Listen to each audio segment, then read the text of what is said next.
नमस्कार, Haryana at 9 PM news channel में आप सभी का स्वागत है। आइए आपको कराते हैं खबरों से अपडेट। कोलकाता से कुरुक्षेत्र जा रही एक टूरिस्ट बस पर टकराई, पुलिस कर रही जांच।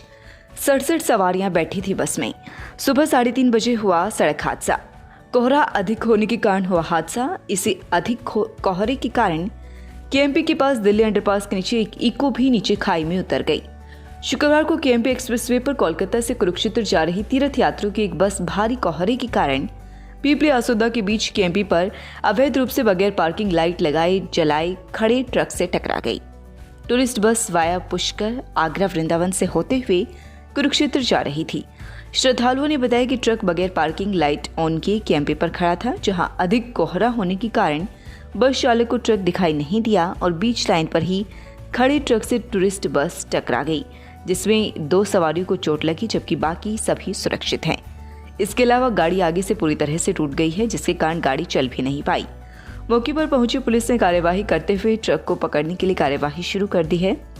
इस बस में करीब 67 सवारियां थी, जिनमें अधिकतर महिलाएं व बच्चे थे। टूरिस्ट बस चालक बबलू सरदार ने बताया कि वह कलकत्ता से 20 दिन की तीर्थ पर निकले थे, जिसके चलते वे पहले बिहार गए, उसके बाद पुष्कर आगरा वृंदावन और अब वे वाया केएमपी कुरुक्षेत्र जा रहे थे। इसी दौरान ज्यादा कोहरा होने के कारण रास्ते में खड़े ट्रक से उनकी गाड़ी टकरा गई। मौके पर पुलिस पहुंची, मामले की जांच कर रही है। खरखुदा के एमपी पर कई जगह अवैध रूप से ढाबे खुले हैं, जहां पर चालक चाय पीने के चक्कर में वहां पर वाहन रोक लेते हैं और इस तरह से धुंध में वाहन दिखाई नहीं देते, जिसके बाद सड़क हादसे हो जाते हैं। इसलिए प्रशासन को चाहिए कि इसकी कानूनन सही व्यवस्था करवाएं और वाहन चालकों से भी अपील की है कि अपने वाहनों को सड़क पर खड़ा करें। इससे सड़क दुर्घटनाएं सबसे ज्यादा होती हैं और कई जगह इसी कारण से जान जा चुकी हैं। केएमपी पर पुलिस अवैध रूप से खड़े वाहनों को रोकने में लगातार नाकाम हो रही है। हालांकि केएमपी पर 5 जिलों की पुलिस अलर्ट है, लेकिन फिर भी अवैध पार्किंग को यहाँ पर बढ़ोतरी मिलने से सड़क दुर्घटनाओं में भी बढ़ोतरी हो रही है। मेरा नाम है बबलू सरदार, हम लोग कलकत्ता से आ रहे हैं। कलकत्ता से उधर घूमते घूमते दिल्ली आया, दिल्ली से गया पुष्कर, पुष्कर से अभी इधर जा रहा था कुरुक्षेत्र और एक गाड़ी खड़ा था रोड में। वो उसका पार्किंग लाइट नहीं जल रहा था, कुआरा में दिखाई नहीं देता, इसलिए जब आया नज़दीक तब ब्रेक मारा, तब नहीं रोका, गाड़ी उसका पीछे टक्कर लगी। गाड़ी का चोट है, आदमी होगा कितना 59-60 होगा। हाँ, बच्चा है, कुछ बच्चा है, लेडीज ज़्यादा है। कहाँ गए थे आप? हम लोग तो पीछे उधर पहले शुरुआत गया से इलाहाबाद से चित्रकूट, चित्रकूट से आगरा, आगरा से दिल्ली, आगरा से वृंदावन, वृंदावन से दिल्ली, दिल्ली से पुष्कर, पुष्कर से अभी जा रहा था कुरुक्षेत्र। आप कब चले थे कलकत्ता से? 25 तारीख को। और कितने दिन का आपका टूर था ये? 20 दिन का हूँ। क्या नाम आपका? बबलू सरदार। पीपली के पास सड़क दुर्घटना में मां बेटे की मौत। मोटरसाइकिल के पास इंतजार कर रहे थे दोनों, एक ट्रैक्टर ने मारी टक्कर। दीपावली के दिन बरवाला से लोकेश डबास खरखुदा किसी काम से आ रहा था। उसी दौरान उसके ताऊ की लड़की व भांजे स्कूटी से खरखुदा आ रही थी। वे पीछे थे। पीपली के पास उनकी मोटरसाइकिल खराब हो गई। मिस्त्री के बारे में पूछा तो मिस्त्री नहीं मिला। उसने अपनी बाइक को साइड में खड़ा कर दिया। इसी दौरान उसके ताऊ की लड़की लता व भांजा लक्ष्य दोनों माँ बेटा स्कूटी से आ गई। उसने कहा कि वह मिस्त्री को ढूंढ कर लाता है, उस समय तक वे दोनों मोटरसाइकिल के पास खड़े हो जाएं। लोकेश डबास जैसे ही चलने लगा तो इतनी ही देर में एक ट्रैक्टर को लापरवाही से चलाता हुआ एक इंसान उसने मोटरसाइकिल के पास साइड में खड़ी उसकी बहन लता व भांजे लक्ष्य को टक्कर मार दी, जिसमें गंभीर रूप से दोनों घायलों को खरखुदा के सामुदायिक स्वास्थ्य केंद्र में दाखिल कराया गया, जहां पर चिकित्सकों ने 40 वर्षीय उसकी बहन लता व 18 वर्षीय उसका भांजा लक्ष्य दोनों को मृत घोषित कर दिया। रामपुर कुंडल पानी पीने तालाब में गए थे पशु चोरी हुए, पुलिस कर रही जांच। रामपुर कुंडल गांव में तालाब से पानी पीने गई 2 भैंसें व कटड़ी गायब होने का मामला प्रकाश में आया है। बलवान ने बताया कि उसका लड़का 4 पशु को तालाब में पानी पिलाने के लिए लेकर गया था। लड़का वहां पर खेलने लग गया। थोड़ी देर बाद जब वहां से भैंस गायब हो गई तो ग्रामीणों ने पशु को ढूंढा, लेकिन कहीं नहीं मिले। बाद में पता चला कि सोहटी गांव में पशु के अस्पताल में भैंस देखी गई है। सोहटी जाकर ग्रामीण से पूछा तो पता चला कि पहले इसी अस्पताल के अंदर थी। ग्रामीणों ने भैंस व कटरों को इसे अस्पताल में रोका हुआ था ताकि जिसकी होगी वह भैंस को वहां से ले जाएगा।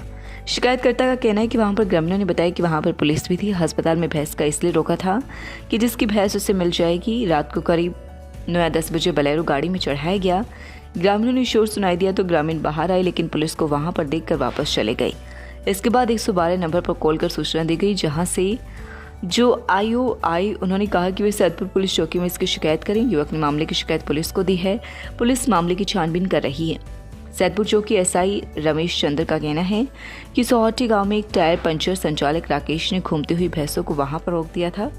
कुछ समय के लिए वहां पुलिस नाका लगता है। नाका वहां से हटने के बाद वहां से पुलिस चली गई। बाद में किसी ने उन पशुओं को चोरी कर लिया। पुलिस ने इस संदर्भ में पूछताछ शुरू कर दी। आसपास सीसीटीवी फुटेज देखी जा रही है ताकि कोई सुराग लग सके। जल्द ही आरोपियों को भी पकड़ा जाएगा।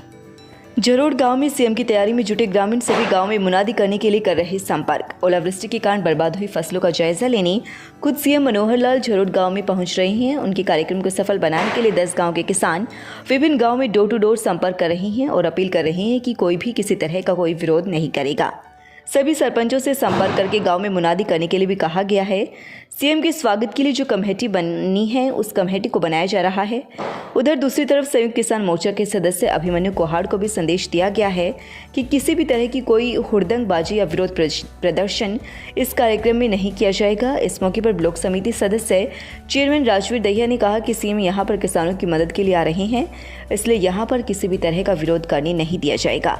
विभिन्न गाँव की पंचायतों का फैसला है। नमस्कार, मैं आशुतोष सरोहा, लीगल एडवाइजर एफटेक और लोटस लाइब्रेरी का। लोटस लाइब्रेरी जो है एफटेक की संस्था की संगीता सरवा ने ओपन की है। लोटस लाइब्रेरी के साथ साथ एफटेक संस्था को ये पिछले 20 साल से चला रहे हैं। एफटेक की संचालिका संगीता सरवा ने लोटस लाइब्रेरी का शुभारंभ किया है। लोटस लाइब्रेरी बस स्टैंड के सामने शास्त्री कॉलोनी में है। लोटस लाइब्रेरी जो है वो सारी सुविधाएं जो शहरी क्षेत्रों में मिलती है उनको यहाँ पे उपलब्ध कराती है। जैसे गांव में 700 साल से ट्यूशन सेंटर नहीं था।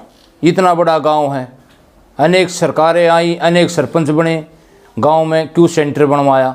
उसके बाद जैसे गांव का तालाब है, गांव का तालाब खदवाया और वो जो तालाब की मिट्टी थी एक के एक तोड़ा मिट्टी गांव के जनहित में, शमशान घाट में, रास्तों में, गोंडा में, हॉस्पिटल में, स्कूल में ऐसे डलवाई हमें।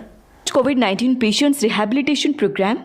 Physiotherapy session is available for patients who are still facing breathing problem, chest congestion, chest pain, weakness, body ache. Consult Dr. Jagjit Singh, physiotherapist, Tulip Hospital, Sonic. लगातार खबरों से अपडेट रहने के लिए चैनल को सब्सक्राइब जरूर करें। समाचार व विज्ञापन के लिए नीचे दिए गए नंबरों पर संपर्क करें। धन्यवाद।